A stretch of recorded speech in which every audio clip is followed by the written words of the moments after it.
kind of looking back, there was one particular event that I felt would be a good kind of kickoff to give you guys a feeling of our time in the NAIA. So taking us back to our second year. In our second year, Stefan and I, we were still, I guess, what we would call in the developmental phase. Cross country was not our thing. We were coming off 50th place performance at the BC High School Championships, which is equivalent to coming like 200th at the California State Championships. Probably worse. Probably, yeah, actually, probably worse. I don't think we would have made the California State Championships. So we were coming off some hot cross-country performances, and our team that year at UBC, they were pretty good.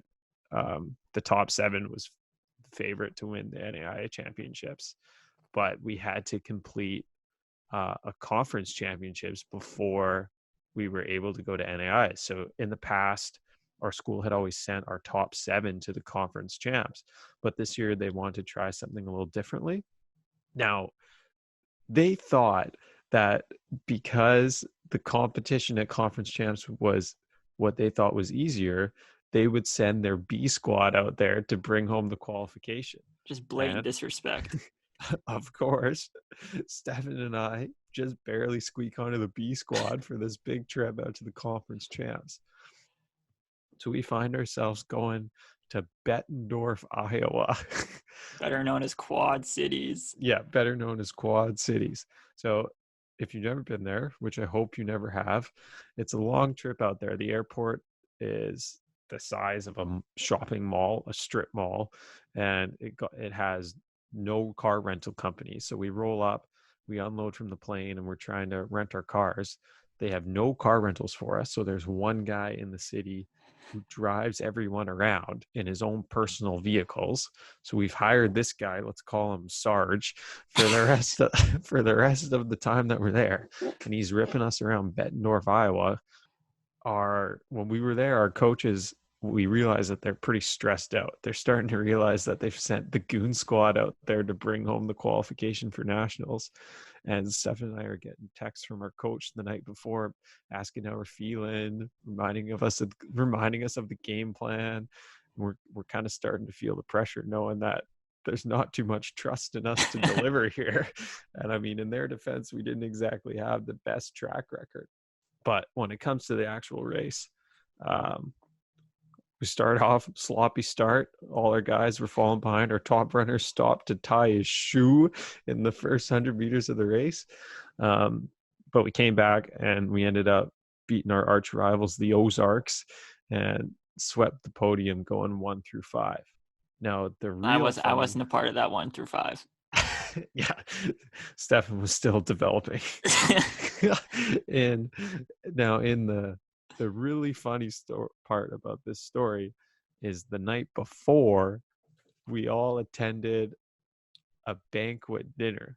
Now, you guys are probably picturing the banquet dinners of the NCAA or of even like U Sports.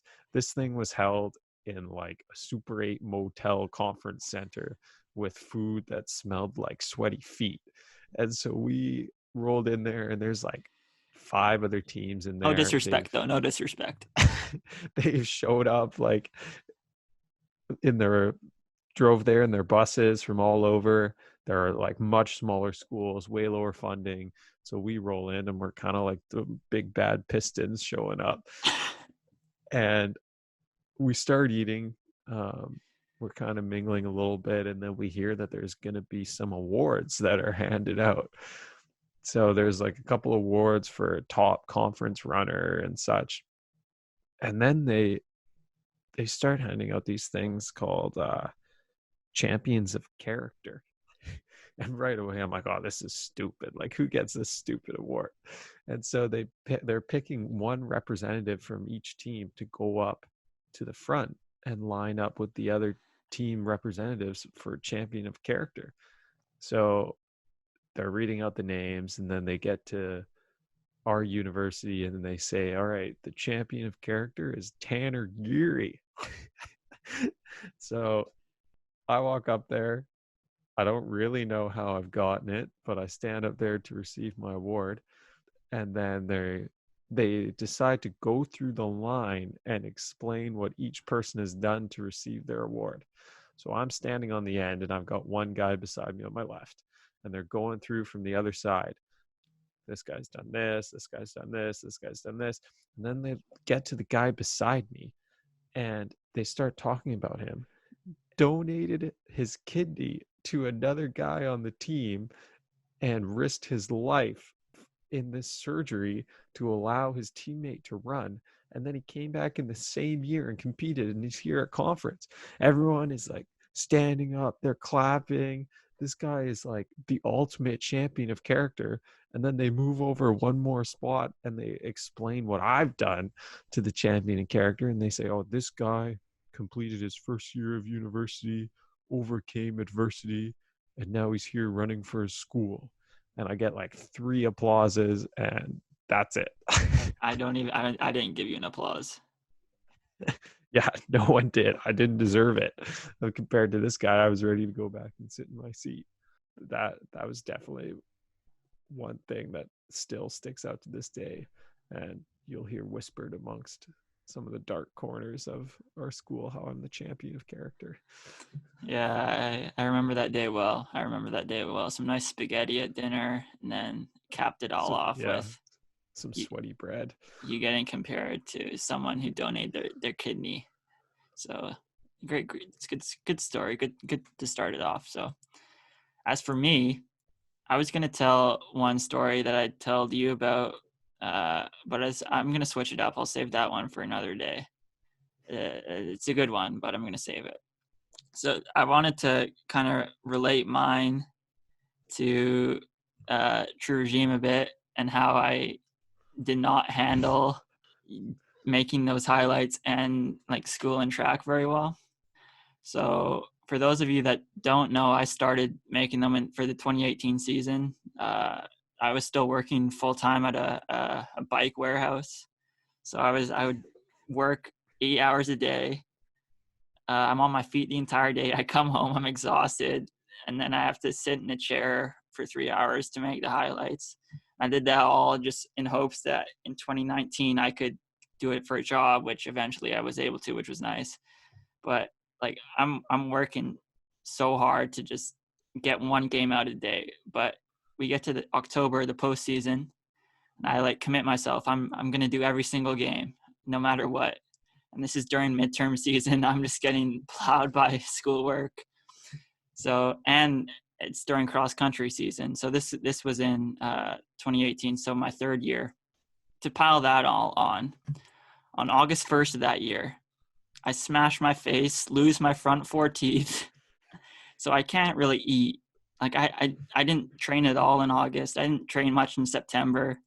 I tried to put something together in October. It's not very good, this guy showed up to training camp looking like Joe Exotic's first husband from Tiger King. He had like 3 teeth in his mouth, complaining that he couldn't run, couldn't talk properly. Like he was scaring all the first years. They were scared of him. Like none of them would even go near him. Yeah, so it was a tough situation all around, but I tried to put like two solid weeks of decent training where I was running like probably like 4 times a week instead of twice or 2 or 3 times. And for reference, we're supposed to run 7 times a week at least. I mean, it's tough when you can't eat. So, and this is the World Series, so late October. And for those baseball fans, Game 3 was 7 hours and 20 minutes long. It was on October 26th, I think. And the next day we had a meet in the morning. So it was on a Friday and the meet was on the Saturday. So on the Friday, I had a midterm as well. So I didn't get home until the 6th inning, I think. And this game went 18 innings. So I didn't get home until the 6th. So that was probably 8:30. And then I had to screen record for 7 hours and 20 minutes. I actually not that entire time. I was able to skip ahead a bit. So I'm just, when I see it going to extras, I'm so mad. I just want to go to bed. but I've committed. I'm going to do every single game. So the way I make the highlights, especially when I'm not there on time, I don't actually know what's going on live. I'm just like screen recording from the past. I have the play-by-play on my phone, but I don't see what's happening live. So it's the 13th inning, and then Boston takes the lead. So I'm excited. The game might be over soon. So I'll finally be able to get to bed at a reasonable hour. So I'm just kind of keeping track on my phone a bit while I'm still screen recording the previous innings. It's the bottom of the 13th now, and then Ian Kinsler blows the game, makes an error, and then now it's a tie game again. So I'm about to cry at this point. It's the 13th inning. It's a tie game again. I just want to go to bed. I still have so much more work to do. So long story short, it goes 18 innings. I don't think I get to bed until 3 a.m. I have to leave my house at 7:30 a.m. for a track meet or for a cross-country meet. And I'm already out of shape. Let me just say that this cross-country meet is 10 kilometers on a hilly course, which is a struggle enough when we're at our healthiest point. And these meets, depending on how we do, that's how they decide who runs for the team at nationals. So it's not just another regular old meet. Yeah, I mean, I had no hope of running at nationals anyways. Like my season was completely lost, but like I still wanted to. I put in 2 decent weeks. I still want to run somewhat well, and we didn't run well. Those 2 days put me in a hole I never got out of for that entire year. I was just exhausted. I still didn't eat. My teeth were still messed. My life was in shambles, and then I tried to put it together in May of 2019, I guess. I focused on training for like 3 weeks, tried to make a run at getting to nationals, and nothing happened. So I blame it all on the 18 inning game that ruined my third year track.